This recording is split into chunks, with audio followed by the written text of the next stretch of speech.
There's something beautiful about a candle, and there's something beautiful about that graceful flame. It's a reminder of something that is in the universe and not just here.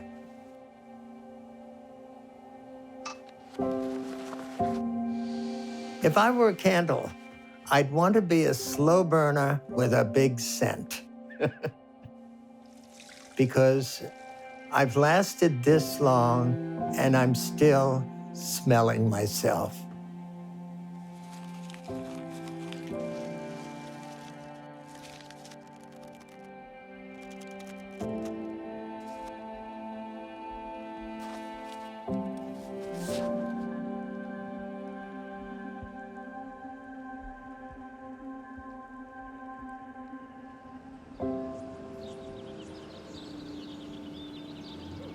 My name is Tim Sullivan, and I am 82 years old. I stopped drinking on June 14th of 1981. You know, the most important part of AA is being of service, of helping another alcoholic to achieve sobriety. I'm here for a purpose, and that purpose is to help others.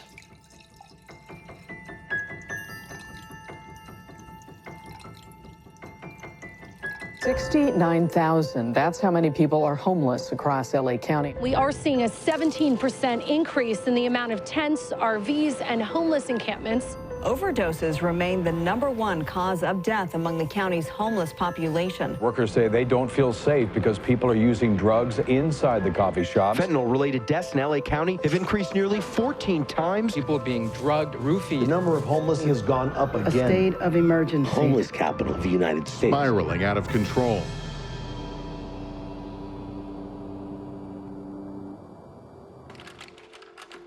I was born in 1940. One of 4 boys who was brought up in the Bronx. Always good Christmas memories. Every year, my father would take us to Rockefeller Center. It was incredible. The whole idea of this huge tree and these thousands of people walking around looking at it and oohing and aahing. It was the first day of the Christmas season. I look at my childhood as a mixed bag. I knew I was somewhat different than the rest of them from a very early age. I remember being called a sissy and a fairy. It made me feel terrible. I coped with it by stuffing it all down inside of myself and acting as if I didn't care. When I got older, I stuffed it down even more. And I began what I would call my second personality.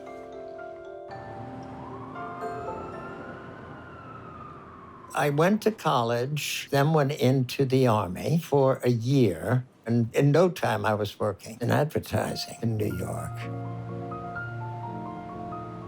I started dating after I met this guy on Madison Avenue. We decided to meet at a pub. I was so nervous when I walked in and he had this martini glass. And he said, "Do you want one?" I said, "I'll try one." Well, I tried 4 of them. Ended up in his office on 5th Avenue. And that was the beginning of my real gay life.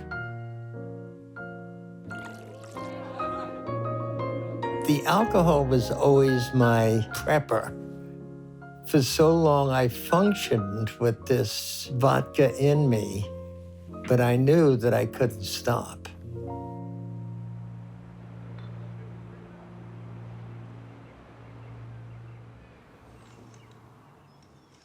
June 14th of 1981,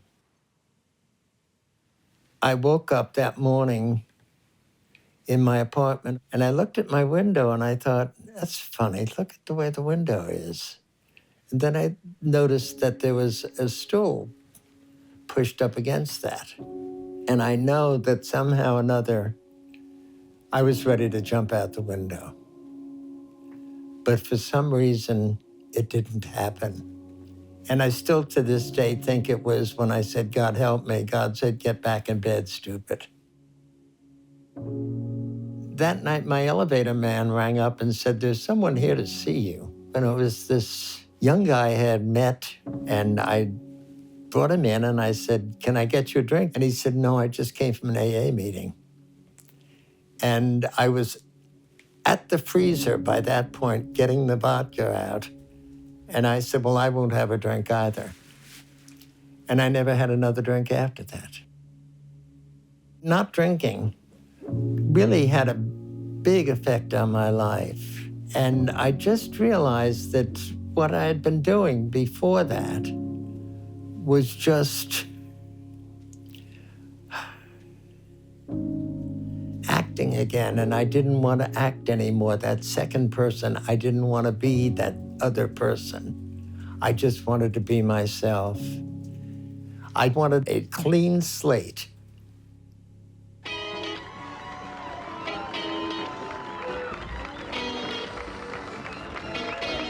I moved to West Hollywood on September 13th of 1987. I found West Hollywood to be the kind of place of feeling comfortable in a new space.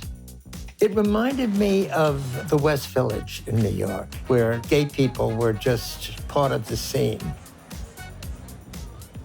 By this point, I'd given up smoking, drinking, everything else. So I started going to the AA meetings, and it was really kind of wonderful. And I love that this weather is endless. But I can accept the one day of Christmas with palm trees waving.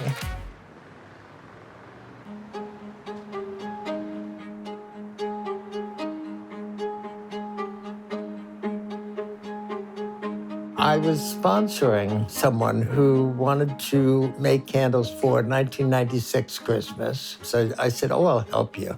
We made them in my kitchen, in this kitchen here. They came out and they were really wonderful. But I started giving them around in shopping bags. And I gave one of them to an antique dealer.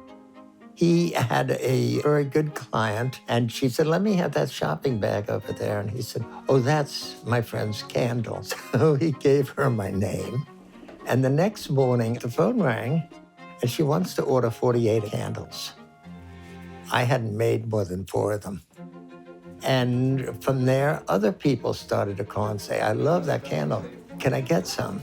This living room was turned into a little shipping plant here. And luckily, because of AA, I was able to recruit some people to help me. It went so crazy that one day, for rent sign was going up on an old dry cleaner store. I thought, well, this is not a bad idea. This could work because then I'd have more room to make more candles. My name's Tim Sullivan, and I'm a candle maker. I have been making my candles here for 16 years. We just finished a whole other quarter. All of our candles are hand cleaned. They're then wrapped in our famous signature Timothy J tissue twist. We started doing private labels for different companies. The pouring area. Everything is melted in our melter right here. Qatar Airways. The season is here. Hilton Hotel. We have 50 different fragrances. Beverly Hills Hotel. We're ready for it. Libertine. Greg's hair is getting in the way. Bonnie Brown and Anita Gonsalves and Neil Patel. Evan has created what we would call a towering inferno. I can probably mention now, holy Jesus, I am writing a note from Miss Diana Ross to the Queen herself, Aretha Franklin. I've been hand pouring fragrance candles for the holidays for the past 16 years. Rows and rows of candles everywhere, and rows of hair with Greg Butler. Sir Elton John. He gave me the biggest kiss. Lots of new fragrances. Guy in the shop said, oh, I think Tom will like this. 6 months later, Tom Ford comes out with Black Orchid. Happy birthday to you. Back again. Hi, Tim. There's another pot. We're hard at work getting these candles out. You and your family have a wonderful Christmas. Could we have a bow You can't. off? Do it. I'll lose that one. Okay, I won't look. Ready, set, go. off here. Who does the best bow here? Well, Tim will choose the winner. King of the bows, boo. Will you just say your name, your age? The shade of it all. My name is Gregory Butler. I am 60 fierce years old. I have worked at Timothy J. Candles for about 8 years. Greg Butler, Daddy in Chief. Come here, sir. Okay, somebody did this one with a lot of fluffing. Everybody likes a good fluffer. Correction on Especially the word here. fluffing. At Timothy J's, we love a good fluffer. As a sober man, I'm in a sober environment. I mean, the majority of the men who work here are sober, including Tim. And the beautiful thing is that we have the same tools and the same language to communicate with each other. Here's my winner. Oh my God! All the money I had or was making was going towards fentanyl. I was so deep in my addiction. I was like, no, like I'm okay with going to be homeless as long as like I keep getting to do fentanyl. LAPD Chief Michael Moore says fentanyl has become the #1 killer of people between the ages of 18 to 45. It's in every single drug. Like I can't even begin to express how concerning that is. Just to give you a sense, this was one raid, 258,000 pills. Each of those pills can kill one person. I ended up homeless in Skid Row.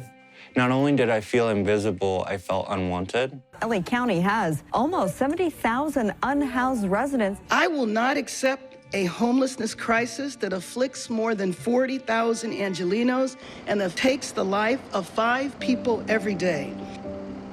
With all the billionaires we have and everything else, there are people who have to sleep under tarpaulins. It's not fair. Totally not fair. In most cases, it's not their fault. It's either addiction or something happened. The fentanyl crisis in Los Angeles looks like a madhouse. As someone who was addicted to fentanyl, it's a constant battle to do something that you don't want to do. Parts of my addiction have taken me to like deep psychosis where I found myself on the ledge of my apartment building.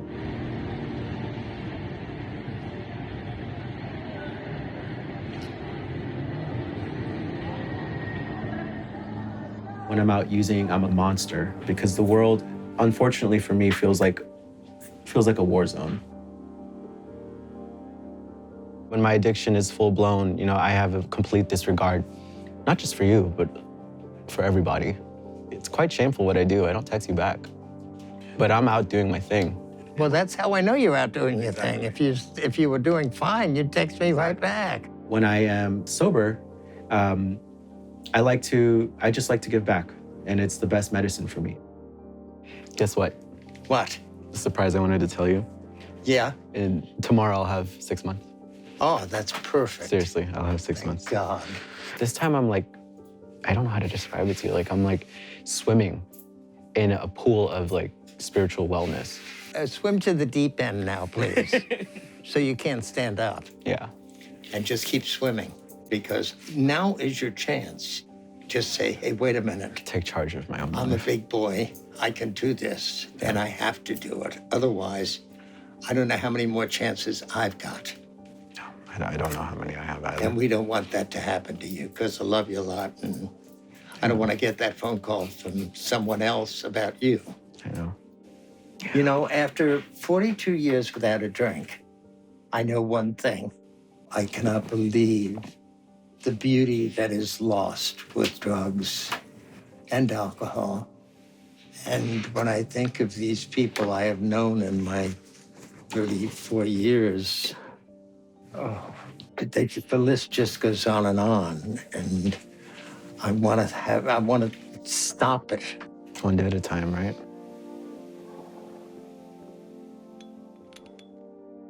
not everybody stays sober, and that can be heart-wrenching.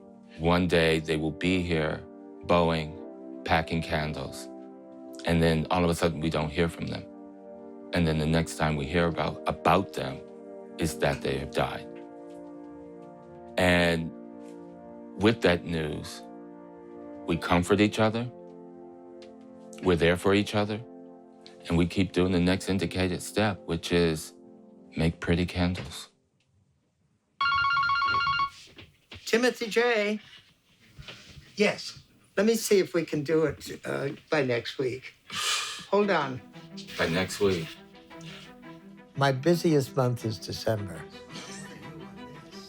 Somehow or another, when these orders keep coming in, I just get to that point of total sheer panic. We're ready for you for Christmas. We had special Christmas candles, we had our regular clients, we had Christmas packages for our regular clients. And then one day, the owner of the building told me I'd have to leave in a month. Even though we're moving, we're still getting these candles out. If you hear of any stores available, please contact me. I said, I cannot move in a month. I finally got another month out of him.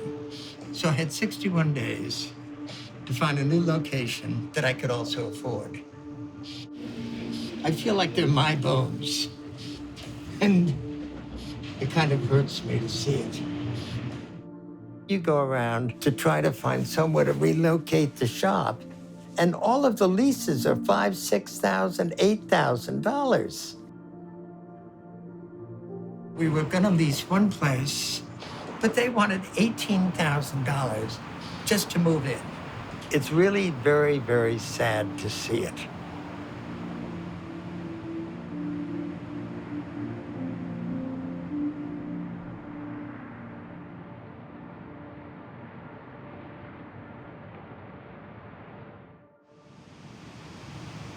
One of the realtors around here heard my plea, and he called me and said there was space on Sunset Boulevard, not far from here, and we got it.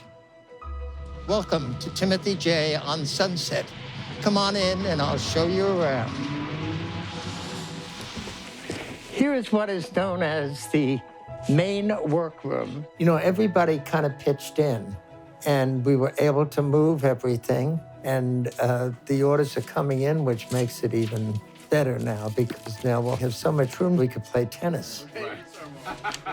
You know, we're doing everything we can to make sure that it goes on after me. Change quite a few things in a few ways. If I can help in my little company with people who walk in looking for work, nothing better for me than that. I'm glad it's worked out, and I'm glad he's working with me now.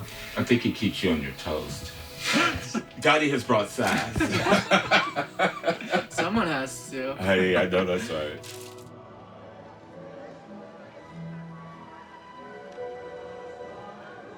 The one thing that I do believe is that when you're done, you're done. When you're through, you're through.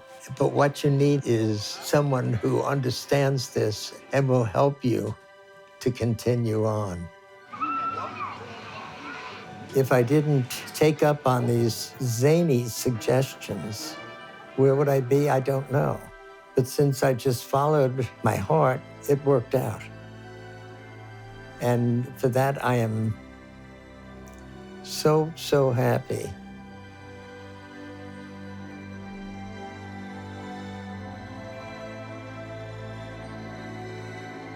When the flame goes out, I will look back at my life as a triumph of good over fear, and that somehow or another I got to be who I want to be. That's the most important thing.